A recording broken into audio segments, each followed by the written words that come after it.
Un saludo a todos, les habla el padre Fernando Cárdenas desde el foyer de Charité de Paipa. Hemos iniciado una serie de programas dedicados a la actualidad de los santos ángeles, de manera particular la actualidad de San Miguel, San Gabriel y San Rafael, los santos arcángeles. Esto con ocasión de la fiesta litúrgica, esa fiesta que iremos a celebrar, si Dios lo permite, el 29 de septiembre, dedicada precisamente a conmemorar, a agradecer, a dar gracias por la presencia de San Miguel, San Gabriel y San Rafael.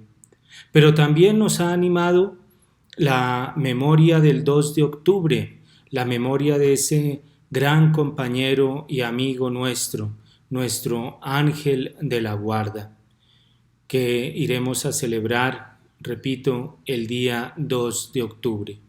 Y para esto nos hemos basado en algunos escritos y pensamientos de este gran filósofo contemporáneo americano, Peter Kreeft, que considerado como el filósofo más representativo en esta época contemporánea, que ha escrito un libro de los ángeles y los demonios.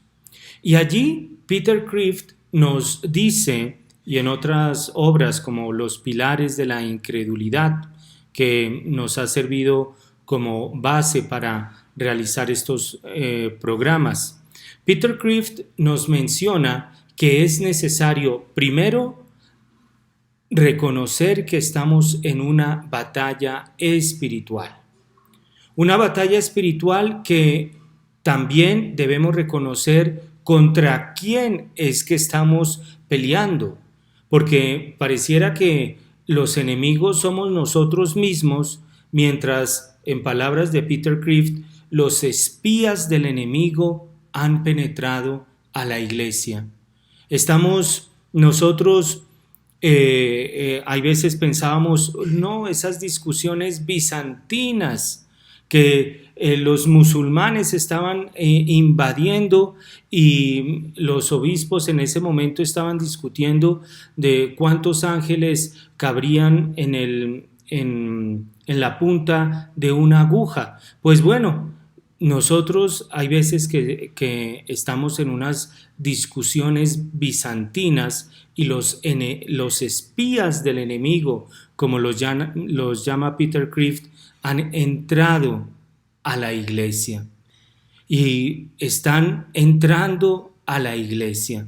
Por eso hay que reconocer no solamente que hay una batalla espiritual, sino también contra quién estamos librando esa batalla y el papel que juegan los ángeles, de manera especial los santos arcángeles, en la defensa, en la protección, en la ayuda, en la asistencia que nos vienen a dar a nosotros los cristianos en este combate espiritual que estamos librando.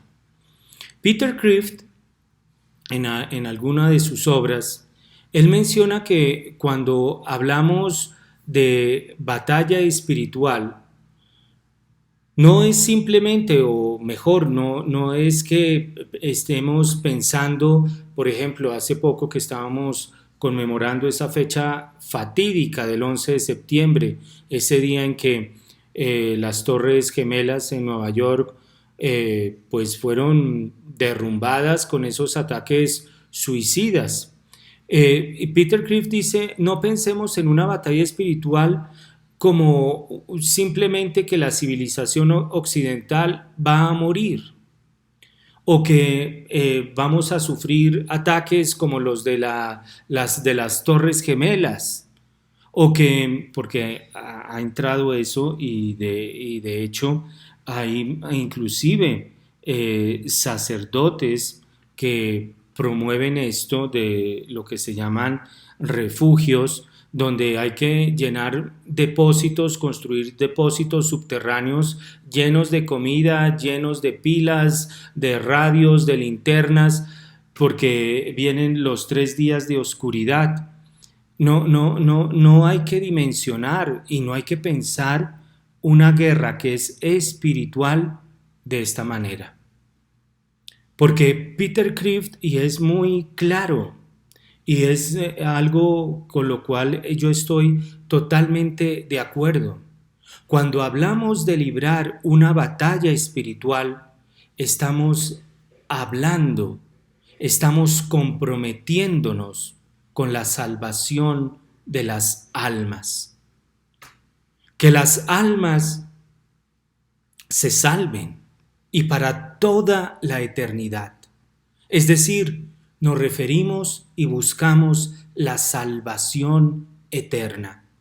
Que pareciera que hoy día eso ya no se usa, que es anticuado, que no existe, que no es necesario. Pues bueno, cuando hablamos que estamos librando una batalla espiritual, nos estamos refiriendo a salvar el mayor número de almas de estos enemigos contra los cuales luchamos, contra los cuales nos enfrentamos y que con Cristo y sus ángeles saldremos victoriosos. Porque ya lo decía el Papa Benedicto XVI en un encuentro que tuvo con los sacerdotes en Roma en febrero del 2008. Él decía que hoy en la iglesia se habla demasiado poco del pecado, del paraíso, del infierno, de la salvación eterna. Se habla demasiado poco. Hoy día hablamos mucho de la misericordia, hablamos mucho de acontecimientos mundiales, inclusive para vergüenza nuestra, hablamos mucho de acontecimientos sociales o acontecimientos del mundo artístico, pero hemos dejado de hablar del pecado, del paraíso y del infierno. Y esto lo decía el Papa Benedicto XVI, repito, en un encuentro que tuvo con los sacerdotes en Roma en el año 2008. Igualmente, Juan Pablo II constataba que las predicaciones antes del Concilio Vaticano II solían recordar nuestro futuro después de la muerte, diciendo, por ejemplo, había oraciones antes del Concilio Vaticano II, por ejemplo, esta oración: acuérdate de que al fin te presentarás ante Dios con toda tu vida, que ante su tribunal te harás responsable de todos tus actos, que serás juzgado no solo por tus actos y palabras, sino también por tus pensamientos, incluso los más secretos. Aquí Juan Pablo II, hago un paréntesis, pone de manifiesto esta oración que se hacía antes del Concilio Vaticano II, donde se nos pone con toda claridad que nos presentaremos ante Dios con toda nuestra vida, ante su tribunal, y nos haremos responsables de nuestros actos. Allá seremos juzgados no solo por nuestros actos y palabras, allá seremos juzgados, no seremos juzgadores. Allá nos confrontaremos con nuestros actos, palabras y pensamientos, inclusive aquellos más secretos. Allá no iremos a señalar, allá no iremos a acusar. El acusador es el demonio. Él nos va a acusar. Allá nos iremos a presentar con nuestras obras, palabras y pensamientos.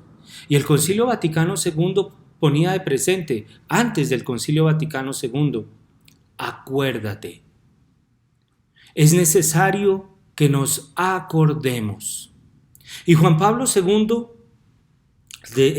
continuaba diciendo que se puede decir que tales prédicas perfectamente adecuadas al contenido de la revelación del Antiguo y del Nuevo Testamento penetraban profundamente en el mundo íntimo del hombre, sacudían su conciencia, le hacían caer de rodillas, le llevaban al confesionario y producían en él una profunda acción salvífica.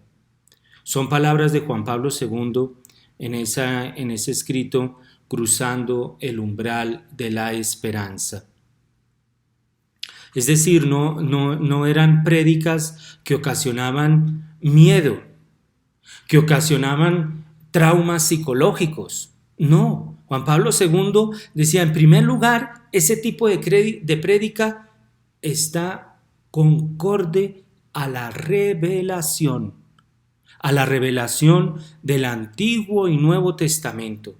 En segundo lugar, eran prédicas que penetraban en lo más profundo del hombre, haciendo que su conciencia se sacudiera, y le hacían caer de rodillas y lo llevaban al confesionario y producían una acción salvífica.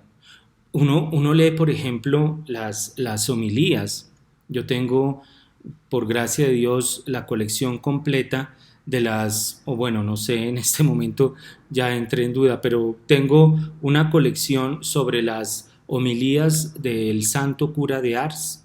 Cuando llegó a ese pueblo, un pueblo impenitente, un pueblo alejado de Dios, un pueblo entregado a toda clase de vicios, pues allí este santo, San Juan María Vianney, el santo cura de Ars, en sus homilías trataba estos temas y les hacía acordar de ese fin de cada uno de nosotros, de comparecer ante ese tribunal de justicia.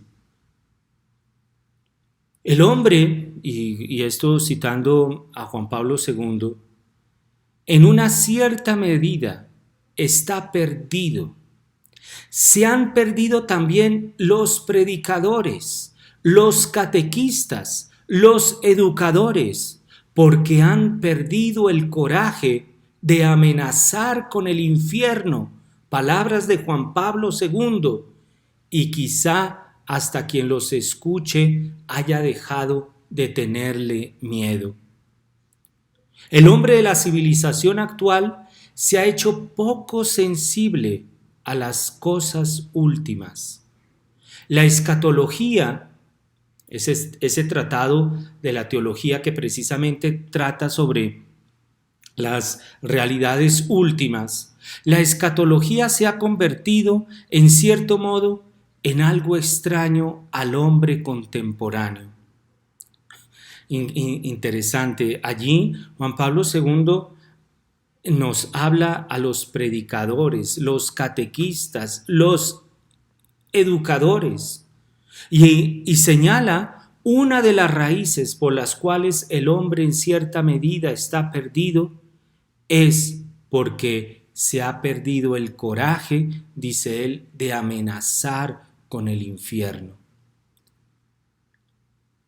Terrible.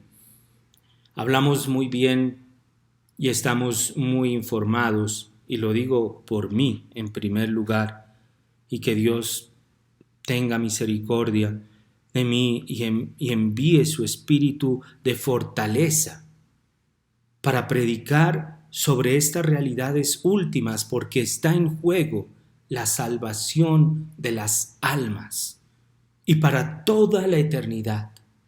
Dante Alighieri, en su obra La Divina Comedia, él menciona, cuando visita el infierno, que hay un letrero de bienvenida ya en el infierno, y ese letrero es: aquí se ha perdido toda esperanza. Ya no hay esperanza. Mientras estemos aquí, hay esperanza de la salvación. Hay que apostarle a la salvación por toda la eternidad. Hay que apostarle con todo el corazón, con todas las fuerzas, a amar a Dios sobre todas las cosas y amar al prójimo como a sí mismo. Y esto con un compromiso serio, con un compromiso diario y un compromiso exigente. Y sobre esta realidad, los ángeles nos enseñan estas cosas últimas. Ellos nos enseñan sobre estos temas. Y hay que ver, por ejemplo, en las obras de arte, cómo los ángeles muchas veces se representan señalando hacia arriba, indicando con la mano las realidades eternas, indicando el cielo, indicándole al hombre el destino para el cual ha sido llamado. Juan Pablo II dice en sus catequesis que dedicó a los ángeles, que estas criaturas son llamados a tener parte en la historia de salvación de los hombres.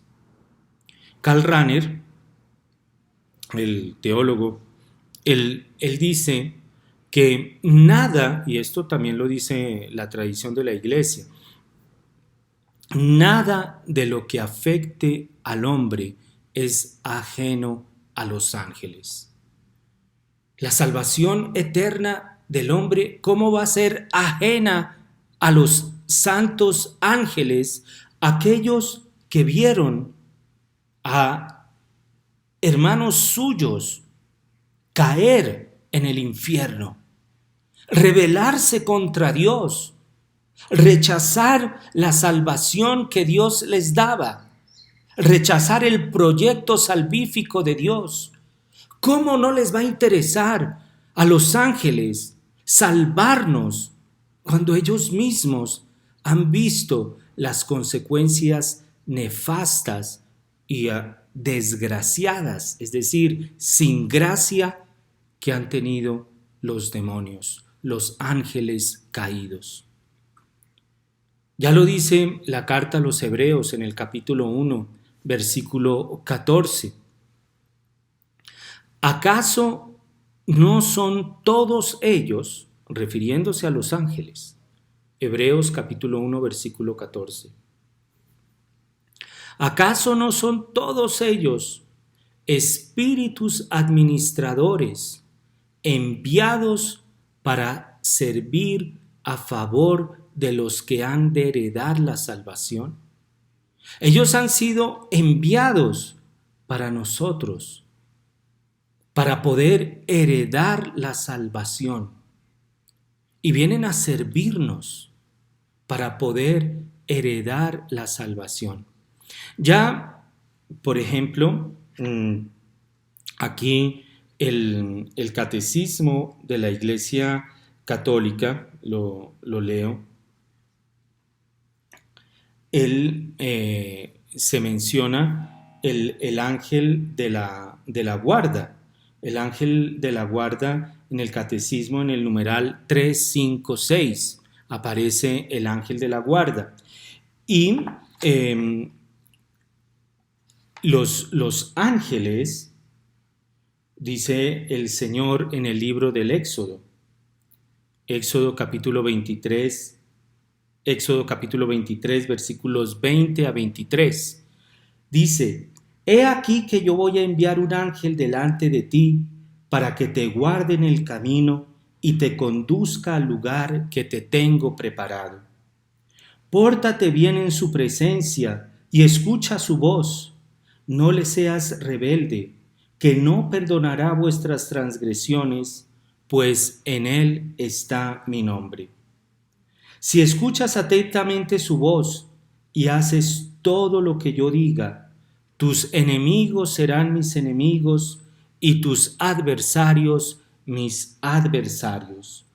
Mi ángel caminará delante de ti y te introducirá en el país de los amorreos, de los hititas, de los pericitas, de los cananeos, de los givitas y de los jebuseos, y yo los exterminaré. Es decir, si Dios está hablando de esta manera, y ustedes lo pueden leer allá en el libro del Éxodo capítulo 23, versículos 20 a 23, esto es una prueba efectiva de la ayuda que dan los ángeles en el campo de la vida humana. Ayuda que se da exhortando, enseñando, cuidando, combatiendo junto con ellos. Dice Dios, mi ángel caminará delante de ti y te introducirá en el país de los amorreos, de los hititas, de los pericitas, de los cananeos, de los givitas. ¿Quiénes eran ellos? Eran los pueblos enemigos. Así entonces, los santos ángeles combaten junto con nosotros. Combaten en esta guerra espiritual. Los ángeles ocupan un lugar privilegiado de proximidad a nosotros. Dios envió al ángel de una manera semejante a un médico, a un hermano solícito para permanecer junto al hombre, del primer suspiro hasta el último suspiro, como protectores y no como vengadores, como aliados y no como acusadores. Por esta razón, el ángel de la guarda será en nuestro juicio nuestro intercesor y no nuestro acusador. Será aquel que interceda por nosotros, no aquel que nos señale. Por eso, los ángeles, admitir la realidad de los ángeles de la guarda, es hacer un homenaje a la voluntad salvífica de Dios y a su preocupación paternal y amorosa por todos nosotros. Esto lo dice Monseñor Alfonso Uribe Jaramillo, que escribió también un libro muy sencillo, muy bueno, muy completo sobre los ángeles y los demonios. Repito esa frase de Monseñor Alfonso Uribe Jaramillo. Admitir la realidad de los ángeles de la guarda es hacer un homenaje a la voluntad salvífica de Dios y a su preocupación paternal y amorosa por todos nosotros. Dios quiere que nos salvemos. Dios quiere que entremos a su vida divina, que participemos, que gocemos de su misma vida divina. Y es por esa razón que nos manda a los ángeles de la guarda. Y pregunto yo aquí, ¿será que esta falsa devoción de los ángeles con la nueva era, será que una ignorancia de los ángeles, porque se considera que es algo pasado de moda, que es algo que no tiene ningún sentido práctico en estos tiempos, que es algo para gente muy piadosa o para gente ingenua como para los niños? ¿Será acaso que todas estas visiones distorsionadas acerca del papel de los ángeles no viene a producir también un descuido acerca de la salvación eterna de cada uno de nosotros? ¿Será que con esta manera falsa de promover a los ángeles y que ha llegado a engañar a muchos? Volvemos a repetir las palabras de Peter Kreeft. el, los espías del enemigo han entrado a la iglesia. Han entrado a la iglesia. Es realmente triste ver cómo en algunas comunidades religiosas entran prácticas de la nueva era. El yoga, el eneagrama, cómo hay hoy día criterios, entre comillas, de discernimiento vocacional según el áurea del vocacionado. En alguna ocasión, y esto para que se den como hechos concretos y vean que no estoy exagerando. En una comunidad religiosa invitaron a una persona estudiada en cosas de teología y no sé qué más, y esta persona que les iba a ayudar a esta comunidad en el proceso vocacional, ¿qué hizo? Primero, esta persona no iba nunca a misa. Segundo, no hacía adoración. Tercero, llamaba a los vocacionados de esa comunidad a que se pararan al frente en una pared y que le leía el áurea. Y que según el áurea, la energía, la buena vibra, entonces sí tenían vocación o no. Entonces, esta deformación,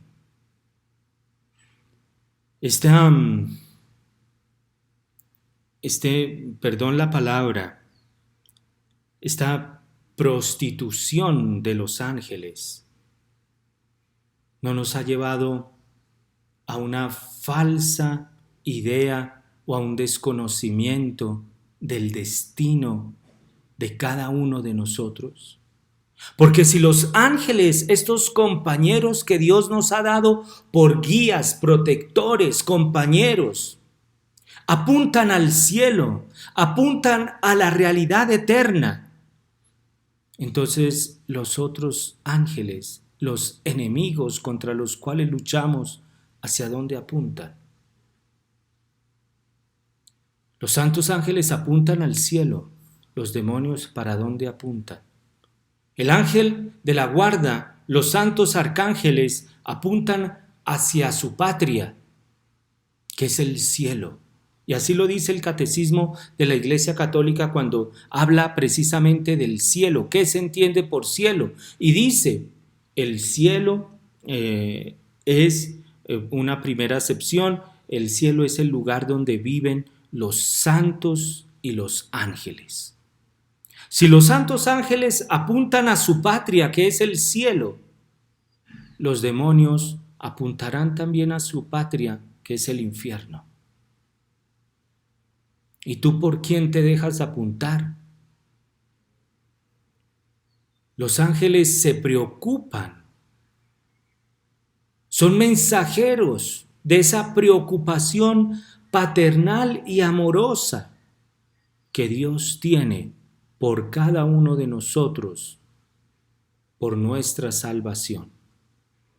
Juan Pablo II afirma que Satanás vive la radical e irreversible negación de Dios y trata de imponer a la creación, a los otros seres creados a imagen de Dios y en particular a los hombres, su trágica mentira sobre el bien que es Dios. Satanás quiere destruir la vida según la verdad, la vida en plenitud del bien, la vida sobrenatural de gracia y de amor. Es decir, Satanás, los ángeles caídos, quieren imponernos su manera de ver las cosas, un rechazo total a Dios. ¿Y acaso vuelvo y pregunto? Hoy estoy como muy preguntón. Pero vuelvo y pregunto, ¿acaso estos intentos ideologizados por imponer una agenda no será también una participación, colaboración de ese intento de Satanás por imponer su rechazo a Dios? Pregunto yo, porque me parece a mí muy coincidente. Eso no es diosidencia, porque Dios no lo quiere. Pero me parece a mí muy coincidente ver que se nos quiera imponer una agenda ideológica que se tiene que enseñar desde las aulas de la escuela, que inclusive ha llevado en algunos países a que los padres sean multados cuando se niegan a recibir ese tipo de adoctrinamiento ideológico. Me parece a mí una coincidencia con esa obsesión que tiene el demonio por imponer también su agenda. Ahí podemos sacar muchas conclusiones. Pero ciegos no podemos ser. Ciegos no podemos ser.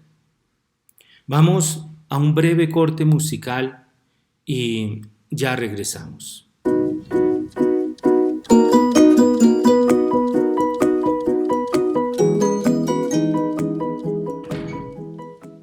Estamos hablando sobre la actualidad de los santos arcángeles. Estamos hablando de esa actualidad que tienen estos buenos compañeros, estas criaturas que Dios mismo nos ha dado como amigos, hermanos mayores, compañeros de viaje, protectores, guías, defensores, intercesores, en fin, con muchas funciones. Y es que es una actualidad que hay que como que remover, porque a veces pensamos que esto de los ángeles, y lo han dicho teólogos y teólogos renombrados, ¿cómo hablar de ángeles en una época donde hay, lo decía por allá en la década de los 60, 70, pero hoy día lo diría así, ¿cómo hablar de ángeles en una época donde hay teléfonos inteligentes, redes sociales, wifi? ¿Cómo hablar de eso? ¿A quién se le ocurre? Pues bueno, el primer enemigo en esta batalla espiritual son los demonios, son los espíritus malignos, los ángeles caídos. Nuestra cultura secular, y esto lo dice Peter Kreeft, nuestra cultura secular afirma que cualquiera que crea esto es en el mejor de los casos un fanático inculto, de mente estrecha y en el peor un trastornado mental. Y por lo tanto, dice Peter Kreeft con una manera, un raciocinio muy, muy lógico, dice, si esto es así, es decir, que cualquiera que crea esto, que nuestro primer enemigo son los demonios, los espíritus malignos, los ángeles caídos, y si creemos que hablar de esto es propio de un fanático inculto, de una mente estrecha, de un trastornado mental, entonces la conclusión a la cual hay que llegar es que nuestro Señor Jesucristo sería uno de los mayores fanáticos y locos de la historia, porque habló del demonio, expulsó al demonio, luchó contra el demonio. Su enseñanza, en este sentido, fue clara, fuerte, repetida y asidua. No habló una vez del demonio. No habló tímidamente del demonio.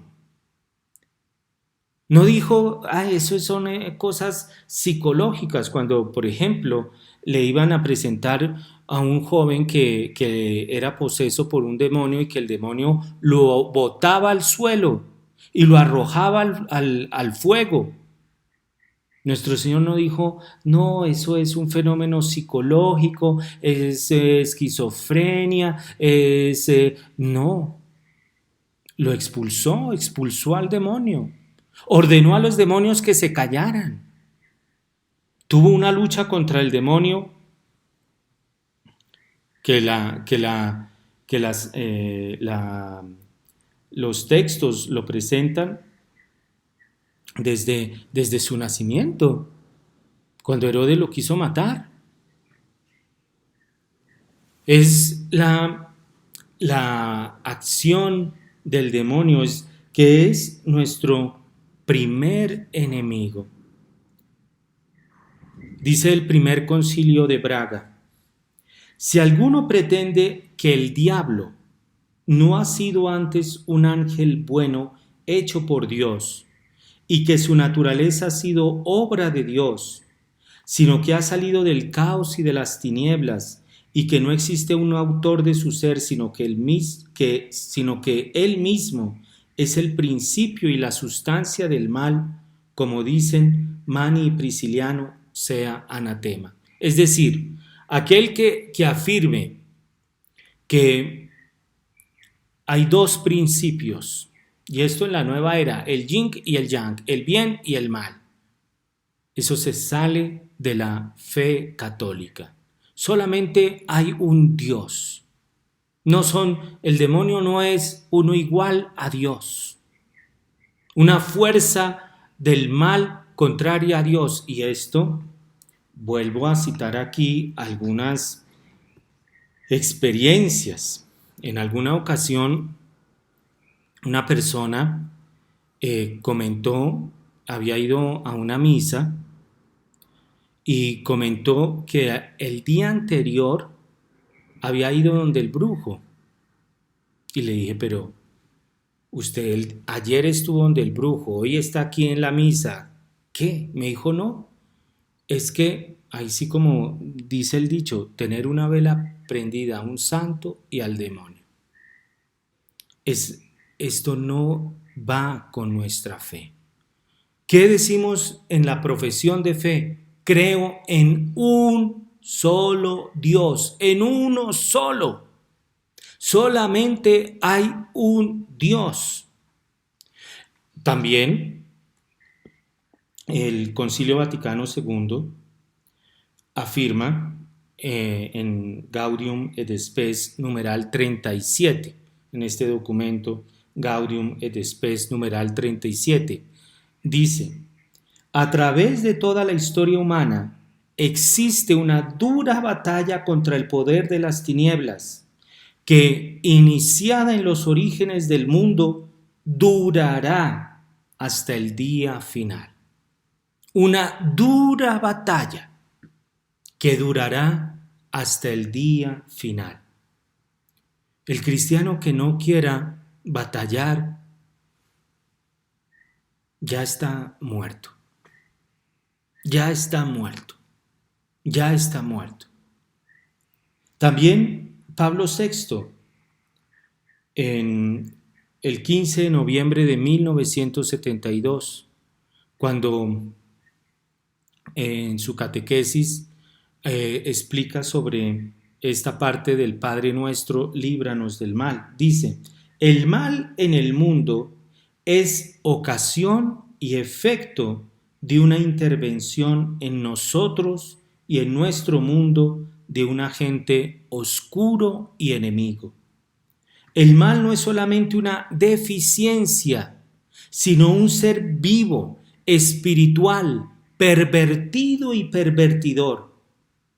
Terrible realidad, misteriosa y pavorosa, el diablo es el enemigo número 1, es el tentador por excelencia. Sabemos de esta manera que este ser oscuro y perturbador existe de verdad. Juan Pablo II, en la audiencia general del 23 de julio de 1986, se sale del cuadro de la enseñanza bíblica y eclesiástica quien se niegue a reconocer su existencia, la existencia del demonio. Se sale del cuadro de la enseñanza bíblica y eclesiástica quien se niega a reconocer su existencia, o bien quien hace de ella un principio que existe por sí y que no tiene, como cualquier otra criatura, su origen en Dios, o bien la explica como una pseudo-realidad, una personificación conceptual y fantástica de las causas desconocidas de nuestras desgracias. Esto, corrijo, no es Juan Pablo II, es Pablo VI, el 26 de junio de 1975, Pablo VI. Son afirmaciones del magisterio de la Sagrada Escritura que nos hablan del demonio como nuestro principal enemigo. Y hay un autor italiano, Gozzelino, escribió un libro muy bueno, me gusta mucho, Ángeles y demonios, las criaturas invisibles y las vicisitudes humanas. Él dice algo interesante. Él dice, si se piensa que el diablo no existe, el mal cae entera y exclusivamente en el ámbito del humano. ¿Por qué? Porque el demonio es una criatura espiritual. Es, recordemos, un ángel caído, es decir, un ángel que se rebeló contra Dios. Entonces se sale de lo puramente humano. Pero si negamos el demonio, el mal cae entera y exclusivamente en el ámbito de lo humano. Si se piensa que el diablo no existe, desaparece el espacio para la misericordia y queda únicamente el de la impiedad, porque quedó en el ámbito meramente humano. Porque entonces el único imputado que queda en el campo sería el hombre. Miren todas las consecuencias de negar la existencia de este enemigo principal, de este enemigo contra el cual luchamos, el demonio. Sería negar, acabar con el primer atributo de Dios, según Santa Faustina Kowalska, que es la misericordia. Terrible, terrible. Ya hemos hablado de otros enemigos que Peter Kreeft lo menciona en este libro, Los Pilares de la Incredulidad. Mencionábamos el primero en el programa pasado, que era Nicolás de Maquiavelo. Ahora, en la medida en que el tiempo lo permita, vamos a hablar del segundo, de acuerdo a Peter Kreeft. El segundo enemigo, dice Peter Kreeft, es aún más horrible que el primero. Hay una pesadilla aún más terrible que ser perseguido por el diablo, incluso ser atrapado por el diablo, incluso ser torturado por el diablo. Esa es la pesadilla de convertirse en un demonio. El horror fuera de tu alma es suficientemente terrible, pero no es tan terrible como el horror dentro de tu alma. Entonces, lo que Peter Kreeft nos está diciendo aquí, sí, nuestro primer enemigo es el diablo, pero hay una pesadilla mucho peor que eso, y es que uno se convierta en un diablo. No en el sentido en que uno puede dejar de ser humano, no, cada uno conserva su naturaleza. El demonio, Satanás, los ángeles caídos son de una naturaleza espiritual. Nosotros los hombres somos una naturaleza de la unión de cuerpo y alma. Pero lo que aquí se señala, lo que Peter Kreeft quiere mencionar, es que hay algo terrible, porque el demonio, pues, es nuestro principal enemigo, pero está afuera. Pero cuando nuestro principal enemigo está dentro. Dice él, esto es una pesadilla, es una pesadilla aún más terrible que ser perseguido por el diablo. Y esto lo han dicho los exorcistas, lo ha puesto de manifiesto la Asociación Internacional de Exorcistas en varias ocasiones, entre ellas en el último Congreso Internacional celebrado en la Ciudad de México, donde se pone de manifiesto que la actividad ordinaria del demonio es la tentación. Para que uno cometa un pecado y se aleje de Dios, si es un pecado mortal, pierda la amistad con Dios. El pecado, que es de esas palabras que hoy día si uno la pronuncia, pareciera suscitar vergüenza en los cristianos. Nadie dice, oiga, fumar droga es pecado. Pero qué recreativa ni qué nada, es pecado. Abortar es pecado. Parece que es una palabra que causa vergüenza, que la condena el mundo. El mundo que parece que piensa que el único pecado es creer en el pecado. Ya lo decía el Papa Pío XII. Se ha perdido el sentido del pecado. Es terrible. Los exorcistas, ellos hablan de algunas actividades del demonio. Entonces, ellos hablan de la actividad principal del demonio, que es, no la principal, sino la actividad ordinaria del demonio es la tentación. Pero también tenemos que tener en cuenta otras actividades del demonio, maleficios, los amarres. La tentación es el ataque ordinario del demonio, que busca ¿qué? Apartarnos de Dios, apartarnos de la vida en gracia, apartarnos de la felicidad. Aquí todos hemos hecho la experiencia, porque todos somos pecadores, que cuando uno cae en pecado, uno se aleja de la felicidad, cae en una tristeza. Pero también hay otra serie de ataques preternaturales, que los exorcistas hablan de 7 ataques preternaturales.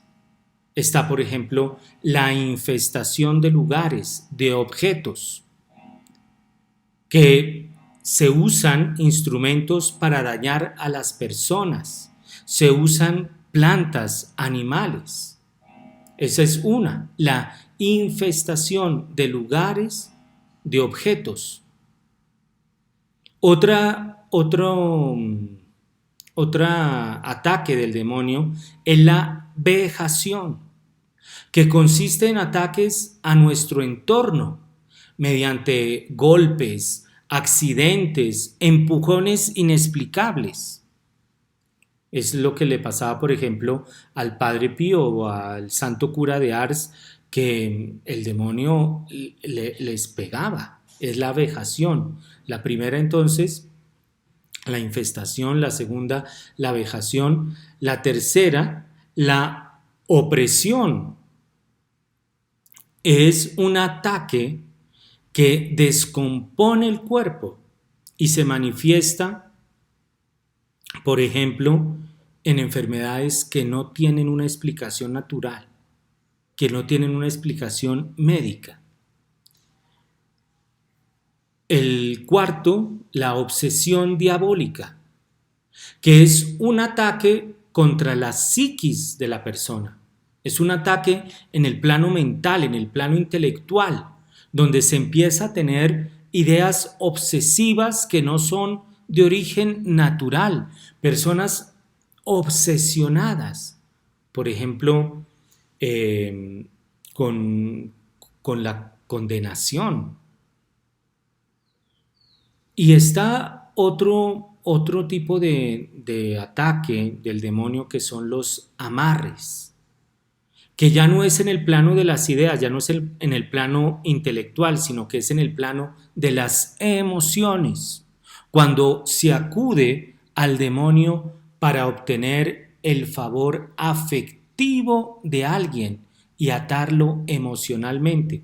De esto, por ejemplo, Santa Teresa de Ávila, en su biografía, habla que conoció el caso de un confesor y vio que tenía como una medallita, y con esa medallita una mujer lo tenía amarrado.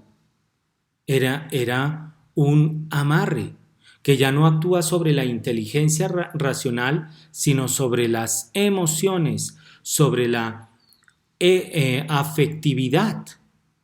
Y por último está la posesión como el más grave ataque por parte del demonio.